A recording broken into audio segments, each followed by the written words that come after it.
Né le 26 juillet 1928 dans le quartier du Bronx à New York, Stanley Kubrick est le fils d'un amateur du jeu d'échecs. À 13 ans, celui-ci lui offre son premier appareil photo, un Graflex. En 1945, il prend un cliché d'un vendeur de journaux annonçant la mort du président Roosevelt et vend sa photo au magazine Look pour la modique somme de 35 $. Kubrick devient l'un des photographes du média.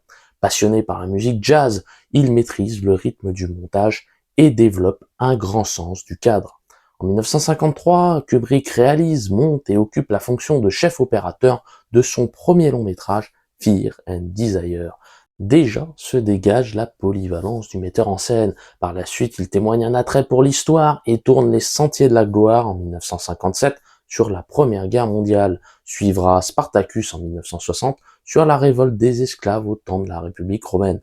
En 1975, Stanley Kubrick donne sa vision du XVIIIe siècle dans Barry Lyndon. Je vous propose de partir avec moi à la rencontre du cinéaste pour comprendre pourquoi le siècle des Lumières représente un moment clé de notre histoire. Générique.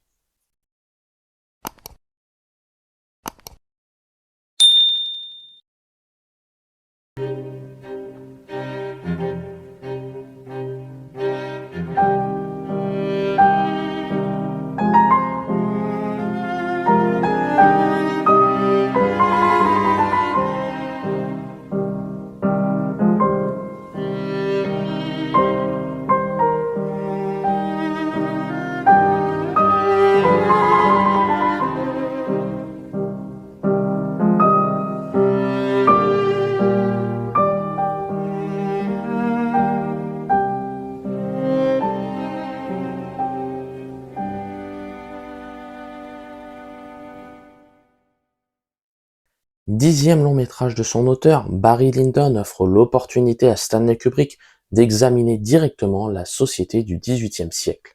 Jusqu'à présent, le cinéaste a souvent mentionné la période étudiée à travers un art assimilé à la mort. Dans la dernière partie de 2001, l'Odyssée de l'espace, un décor Louis XVI entoure le spationaute Dave Bowman au seuil de la mort. Dans Lolita, le personnage de Quilty meurt derrière un portrait à la Gainsborough. L'intérieur du château abritant les soldats des Sentiers de la Gloire s'inscrit dans un décalage temporel avec les horreurs se déroulant dans les tranchées. Le XVIIIe siècle, marqué par l'émergence des philosophes des Lumières en France, introduit une pensée rationaliste au cœur d'une société dominée par la figure de Dieu. En 1776, les 13 colonies britanniques présentes sur le continent américain fondent à Philadelphie les États-Unis contre la monarchie anglaise.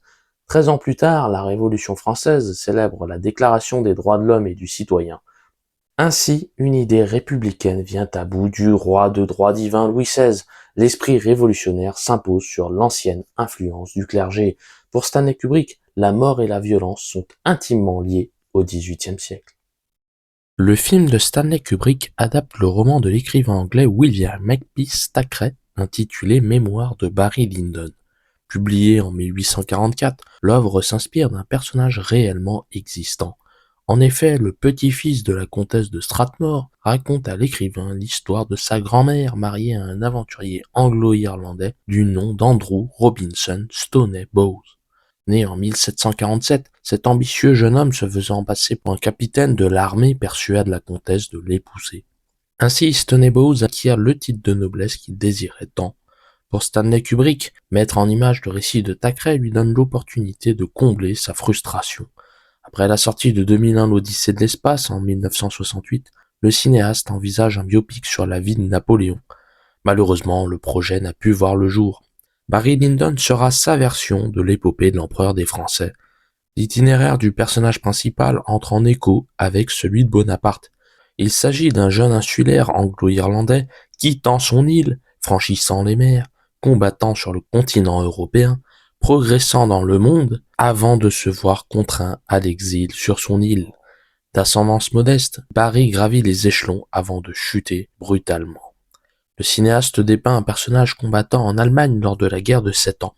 Entre 1756 et 1763, l'Angleterre s'allie à la Prusse contre la France, l'Autriche et la Russie. Barry participe en qualité de soldat britannique au conflit. Par la suite, il endossera le rôle d'espion pour la Prusse. Barry change de camp et de costume comme un joueur. Le jeu représente l'un des cœurs du long métrage. Le protagoniste démarre son aventure par un duel au pistolet victorieux et la conclut par une défaite amère, le rendant infirme. Outre le duel au pistolet, Barry boxe un soldat autour d'un cercle de témoins. Il joue à se faire passer pour un messager en mission, se grime en chevalier et donne un faux nom à une paysanne. Devenant le valet d'un véritable chevalier, il l'aide à tricher au poker. Derrière sa noble apparence se dissimule un escroc prêt à tout pour parvenir à ses fins. Barry se bat à l'espadon, assiste à des tours de magie et embrasse une carrière de joueur professionnel. L'amour devient lui-même un jeu de manipulation. Agissant en stratège, Barry calcule les réactions féminines pour réussir à obtenir un statut social. Il joue à trouver un ruban caché dans la poitrine de sa cousine. Rencontrant une jeune paysanne sur une route, il ment sur sa véritable identité et noue une idylle temporaire avec elle. Le commentaire en voix-over précise que la jeune femme possède de multiples amants. Ainsi, une scène s'apparentant à la naissance du sentiment amoureux ne relève en réalité que de la simple attirance physique. Face à Lady Lyndon à la table de jeu, Barry travaille son regard pour amener la bourgeoise à comprendre ses intentions. Une nouvelle fois, l'attirance physique prend la forme d'un simulacre de rencontre amoureuse. Marié à la comtesse, le protagoniste change son attitude, il avance dans sa quête orgueilleuse. Lady Lyndon se retrouva bientôt vouée à occuper dans la vie de son époux une place à peine plus importante que les admirables tapis et tableaux qui servaient de cadre à son existence. L'intérêt personnel résiste à toute forme d'amour. S'il s'engage dans l'armée britannique, c'est avant tout par nécessité pécuniaire.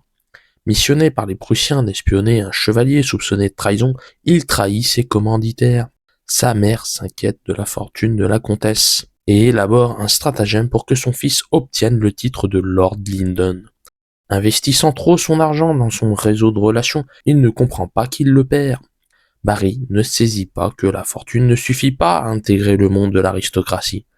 Le personnage se prend pour un noble alors qu'il n'a jamais cessé de se comporter en membre de la classe populaire. Dans un monde dominé par le masque social, les maquillages, les perruques et les bonnes manières, son agressivité rebute son entourage. Dans une société dominée par le théâtre, les représentations musicales et les jeux codifiés, son naturel le dessert. Face à son beau-fils le rejetant, Barry laisse libre cours à sa colère et le frappe violemment devant la haute société horrifiée. Ses manières gâchent ses efforts.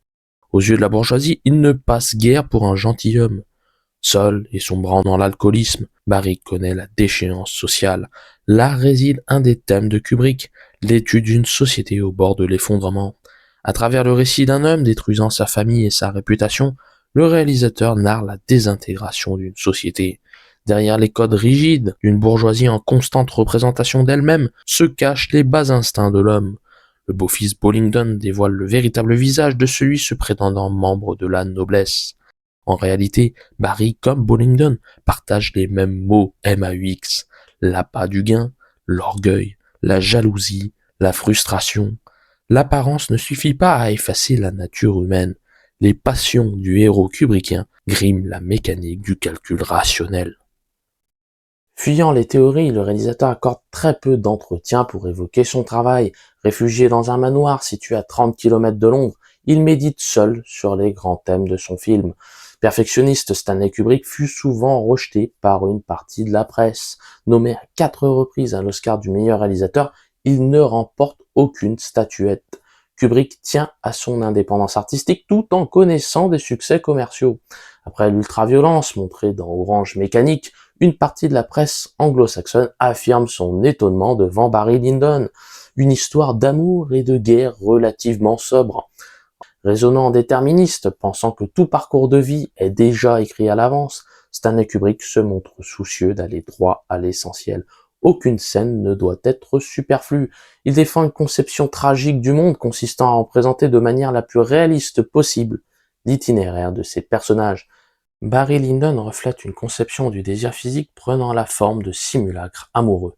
Le cinéaste étudie la technique et les relations humaines comme un détective à la recherche d'indices. Dans le monde feutré et codifié de l'aristocratie du XVIIIe siècle, les bas instincts de l'homme ne peuvent totalement disparaître. L'être humain sert toujours à une lutte intérieure entre sa raison et ses émotions. Le personnage kubrickien élabore un stratagème pour se hisser dans la hiérarchie sociale, mais se détruit par sa décharge passionnelle. la machine du calculateur s'enraye dès lors qu'il succombe à l'appel de son cœur. Cherchant à obtenir un titre de noblesse lui permettant d'inscrire son nom dans l'éternité, Barry sombre dans l'exaltation de ses sens. Il incarne l'effondrement d'une société s'adonnant au plaisir immodéré dans un siècle des Lumières, plaçant la raison au cœur de ses principes. Au lieu de devenir une idée éternelle, Barry dévoile sa véritable nature de mortel. De plus, il ne laisse aucun descendant. Le personnage commet l'erreur de prendre le monde aristocratique pour son monde. En réalité, il se laisse duper par les ombres luxueuses se présentant à lui, le stratège pris au piège de ses propres perceptions. Si vous avez aimé cette vidéo, n'hésitez pas à liker, commenter, partager et à vous abonner à la chaîne. Et moi, je vous dis à très bientôt pour une prochaine vidéo.